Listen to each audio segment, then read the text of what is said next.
Bonjour à toutes et tous. Une image pour comprendre l'importance des pluies qui se sont abattues sur la région liégeoise cette nuit. Regardez cette vue aérienne de la commune de Visé. L'eau a envahi des quartiers entiers, des rues, des champs. De nombreuses autres communes sont touchées. Pas de victimes à ce stade, mais des centaines d'interventions de pompiers. On va consacrer une large page de ce journal à ces événements, car pour de nombreux habitants de la région, la nuit a été courte. Il a fallu tenter de lutter contre l'inexorable montée des eaux avant de voir les dégâts ce matin au lever du jour. Retour sur cette nuit d'inondation qui réveille évidemment des souvenirs douloureux dans la région. Barbara Chal, Thomas Destrey et Gilles Larondel. Ce sont des scènes que l'on espérait ne plus jamais voir dans la région de Liège. Ça recommence. C'est pas vrai. À Jupy, hier en fin d'après-midi, c'est un véritable torrent d'eau qui dévale la rue de Fléron. Une rue que l'on pourrait désormais confondre avec une rivière.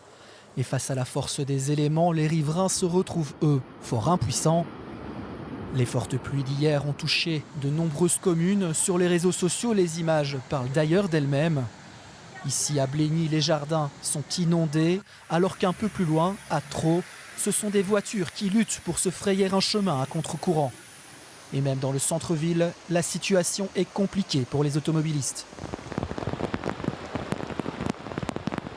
En fin de soirée, la phase provinciale de gestion de crise est déclenchée, car rien qu'à Liège, la région a enregistré plus de 550 demandes d'intervention dans la nuit de vendredi à samedi.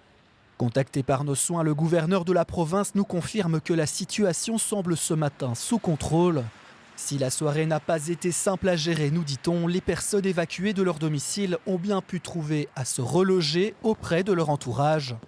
Le soulagement, il est donc surtout au niveau du bilan, car s'il faudra bien sûr évaluer les dégâts matériels, au niveau humain, il n'y a pourtant aucun blessé ou victime à déplorer. Une réunion de coordination à l'échelon de la Wallonie est prévue dans le début de l'après-midi.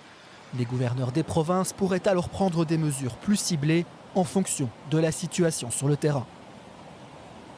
Oui, certaines communes ont été plus touchées que d'autres. C'est le cas à Dahlem, par exemple. On va y rejoindre David Watley. David, quelle est la situation sur place ce matin ? Oui, vous l'avez dit, le village de Dahlem a terriblement souffert des fortes pluies qui se sont abattues depuis hier sans cesse. Ce qui a impressionné ici, c'est la vitesse avec laquelle les eaux sont montées et les habitants n'ont absolument rien pu faire.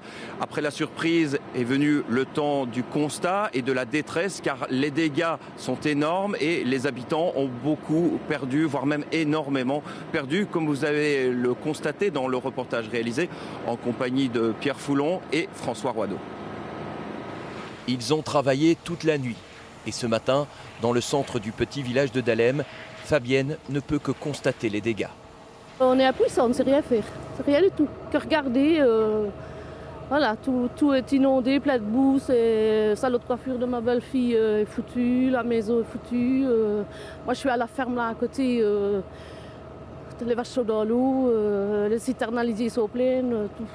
Voilà. L'eau est montée à plus d'1 mètre. Pour Paul, la douleur est immense. Inondé en 2021, sa maison est à nouveau ravagée. Il venait de tout rénover. On ne peut plus vivre ici, c'est terminé. Donc il faut trouver un autre logement. Donc ce sera tout le temps pareil ici. Donc voilà. C'est la fois de trop. Oui, c'est la fois de trop. 2 cours d'eau sont sortis de leur lit, le Bolan et la Berruine, gonflés par les pluies torrentielles de ce vendredi. En quelques minutes, le village est sous eau. Il y a 28 ans que j'habite ici, ma femme il y a 50 ans qu'elle habite ici. On n'avait jamais vu ça dans Dahlem et 2 fois sur 3 ans. Ouais, c'est impressionnant. Mais hier, ça a été une de ces vitesses, on a eu le temps de rien faire. Le mobilier flottait, tout mon matériel de travail était sous eau, donc plus de courant, plus rien, tout ce qui est service de pompe, etc., tout est foutu. Donc voilà, on redémarre à zéro.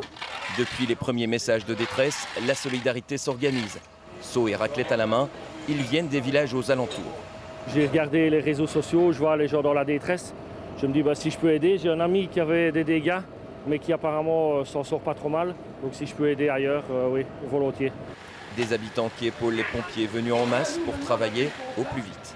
Nous on essaie de les aider au mieux, de faire le maximum pour le sortir de cette détresse.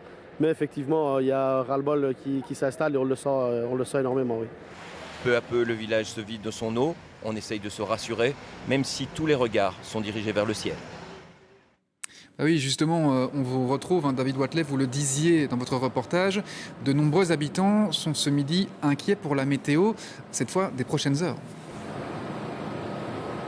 Oui, car si le ciel se dégage là actuellement, beaucoup se demandent effectivement si la pluie ne va pas faire son retour. Et c'est évidemment énormément d'inquiétude ici, car on a envie que ce cauchemar s'arrête le plus rapidement possible, même si beaucoup d'habitants ont déjà décidé, comme Paul que vous avez vu dans le reportage, qu'ils quitteraient définitivement leur maison parce que ces nouvelles inondations, c'était les inondations de trop et que ça suffisait, qu'il fallait enfin partir pour retrouver un peu de calme, car ils ne peuvent plus vivre comme ça. Merci beaucoup David pour ce point en direct et on retrouvera un peu plus tard dans notre journal justement, on fera le point avec la météo pour voir comment va évoluer la situation dans les prochaines heures et les prochains jours. Mais d'abord, situation compliquée aussi du côté de Jupy où de nombreux habitants ont pu compter sur la solidarité de leurs voisins. Vous allez voir qu'elle s'est organisée, cette solidarité particulièrement rapidement dès hier soir. Reportage sur place, Éric Juzen, Nicolas Lejuste et Romain Van de Neuval. Ce matin, les habitants de Jupy constatent les dégâts. Partout dans la ville, des indices des inondations. Les pompiers sont appelés partout. Beaucoup de pompage, évidemment un peu quelques branches qui seraient tombées, des nettoyages de chaussées ici comme on en voit, un peu à gauche à droite, des égouts qui seraient un peu bouchés. Grosso modo, voilà à quoi on est confronté ce matin. Beaucoup d'habitants ont été pris de court. Ça s'est déroulé très vite. Sur même pas 5 minutes, l'eau était déjà montée ici. Et voilà, on a été inondés. L'eau venait soit de Bel Air ou alors de la rue de Fléron. La cave de Mireille a été totalement inondée. Face à cette catastrophe, elle peut compter sur l'aide de ses voisins. J'ai plus eu d'électricité, alors quand l'eau est redescendue, j'ai une connaissance qui nous a prêté un tuyau avec une grosse pompe. Et grâce à ça, on a quand même pu... Ça ne se vidait pas, mais ça ne se remplissait pas non plus. Tony aussi peut compter sur la solidarité de ses voisins et de sa famille pour libérer sa maison de la boue. Déjà hier soir, on a eu tous les voisins qui sont venus aider. Ça est venu vraiment subrepticement. 8h, il y avait un tout petit filet d'eau. 8h02, c'était un torrent ici. Et alors j'ai eu des amis, des voisins qui sont venus aider, faire des barrages qui dévient l'eau, parce qu'arrêter l'eau, c'est impossible. Ce matin, on constate, c'est le désolement, c'est des crasses partout, de la boue partout. L'eau est partie, mais il reste la boue. Ça, c'est vraiment le gros point négatif, c'est la boue, comment évacuer. C'est grâce à cette solidarité que Nathalie a pu protéger sa maison avec des sacs de sable. Franchement, j'ai la larme à l'œil pour ceux qui ont encore tout perdu. Nous, on a de la chance parce qu'on s'entraide, mais il y a des gens qui sont tout seuls. Il y a des personnes qui sont coincées chez elles. Des inondations de cette ampleur, Jupy en a connu plusieurs ces dernières années. Les habitants demandent plus de soutien de la part des autorités. Et on comprend évidemment le désarroi de ces habitants. Dans la commune des Fourrons, l'eau est là-bas montée jusqu'à hauteur de poitrine dans certaines maisons. Selon le bourgmestre, c'est bien simple, ce sont les pires inondations de l'histoire des Fourrons. Sur place, Guillaume Latour, Déborah Capel, Benjamin Carlier. Une quarantaine de centimètres d'eau dans sa buanderie. Sa machine à lessiver, son surgélateur et ses meubles sont complètement foutus. Cela fait 92 ans qu'Antoinette habite le village de Moulingen dans l'entité de Fourrons et elle n'avait jamais connu de pareilles inondations. J'ai 92 ans et je suis née à côté, c'est une ferme. On avait bien de grandes eaux, mais ça venait sur la route et c'était terminé. Mais des affaires ainsi, je n'ai jamais vu. Je n'ai jamais vu ça. Il faut... On n'a pas les yeux grands pour pleurer, tellement que c'est dur. La protection civile a été dépêchée sur place pour déblayer et rendre les routes à nouveau praticables, car le travail est colossal. Les différents villages de Fourrons avaient déjà connu des inondations en 2021, mais pas d'une telle ampleur. C'est du jamais vu. En 2021, il y avait aussi eu des inondations très exceptionnelles, mais les inondations d'hier soir étaient encore plus graves. Donc c'est vraiment terrible. Il y a beaucoup de maisons d'habitation qui ont été touchées? Oui, ici à Moulins, certainement 200 maisons qui ont été touchées, mais aussi surtout dans les autres côtés du Fourrons, il y a aussi une autre maison, certainement, qui ont eu des problèmes.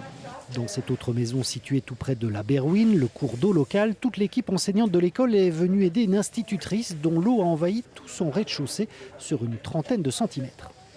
Toutes les enseignantes de l'école sont venues aider. Quand une collègue est dans la misère, on est là pour aider. Oui, et ici, franchement, il y a de la boue partout. C'est nécessaire, il faut vraiment qu'on soit à plusieurs. Pour certains habitants, c'est l'inondation de trop. On envisage de déménager face à la répétition des événements, car ici, une nouvelle fois, tout est à jeter. Elle est montée jusqu'aux interrupteurs à l'intérieur, au rez-de-chaussée. Interrupteurs de lumière, quoi, ouais. Vous avez beaucoup de dégâts à l'intérieur ? Tout le rez-de-chaussée est à jeter. Si les rues de la commune devraient être dégagées d'ici la fin de la journée, les travaux de nettoyage, de séchage et de réparation, eux, prendront encore des mois, voire des années. Et on rejoint Benjamin Carlier sur place dans les Fourrons. Benjamin, l'électricité est-elle rétablie à cette heure ? Eh bien, toujours pas, Laurent. Ça devrait être le cas dans le courant de l'après-midi. Des habitants qui sont donc sans électricité depuis le milieu de la nuit. Cela concerne plusieurs centaines de personnes. Alors, pour l'instant, eh bien, ils s'organisent. Il y a des groupes électrogènes qui ont été placés à certains endroits avec des prises électriques pour permettre eh bien, de recharger son GSM et de contacter, par exemple, sa compagnie d'assurance ou ses proches pour les rassurer. Quand on est arrivé ce matin ici dans le village de Moulingen, eh bien, il y avait très peu d'accès. Beaucoup de routes étaient encombrées par des chutes d'arbres ou parce qu'il y avait encore de l'eau. Les travaux sont donc importants. Vous le voyez derrière moi, on est encore en train de dégager un arbre qui était rentré dans le cours d'eau. Ici, il y a donc encore beaucoup de travail. La protection civile en a encore au moins pour toute la journée pour tout dégager. Merci beaucoup Benjamin Carlier, beaucoup de travail et une crainte ce midi. Beaucoup scrutent en effet le ciel et craignent un retour de la pluie dans les prochaines heures. On va faire le point sur les prévisions météo justement avec Stéphane Piedboeuf. Bonjour Stéphane, à quoi faut-il s'attendre exactement dans les heures qui viennent ?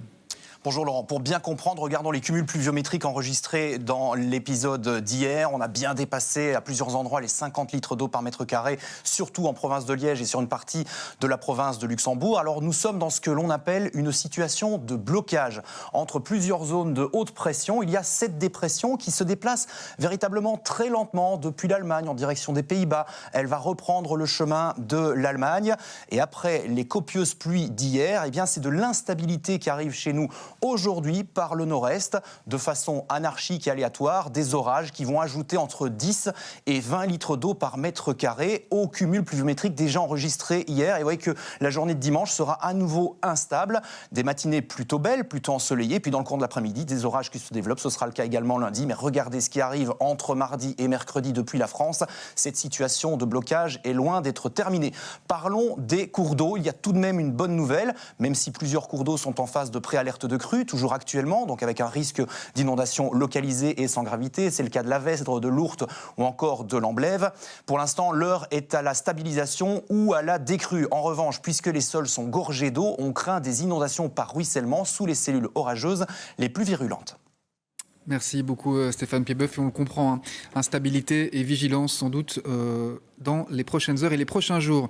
Une image aussi de la France qui est également touchée par les inondations. La Moselle a été placée en vigilance rouge ce samedi par Météo France en raison, je cite, d'un risque de crue exceptionnel. D'autres régions comme les Vosges et la Meurthe-et-Moselle sont, elles, en vigilance orange. Et ce genre d'événement semble se répéter ces derniers temps. On se rappelle évidemment des inondations de l'été 2021, mais aussi, il y a quelques jours à peine, des débordements de cours d'eau à Wallin, dans le Brabant wallon. Alors comment expliquer ces phénomènes ? Quel lien avec le dérèglement climatique ? On voit tout ça avec Marc Florent, Guillaume Dujardin et Perrine Hubinon.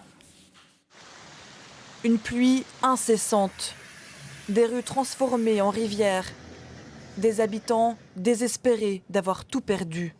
Machine à laver, frigo, congélateur, évidemment des souvenirs, malheureusement, mais ça on ne remplacera pas. Ces images deviennent de plus en plus fréquentes. Est-ce là le signe d'un changement climatique ? Y a-t-il un lien entre ces événements ? Pour les experts, ces phénomènes ont bien un dénominateur commun, le dérèglement climatique. Dans l'absolu, le dérèglement climatique peut amener plus fréquemment ce genre de phénomène, en sachant effectivement qu'une atmosphère plus chaude peut contenir davantage de vapeur d'eau et quand celle-ci va arriver à saturation, elle peut provoquer des précipitations plus intenses. La période humide que nous traversons ces derniers mois est un record depuis 1905.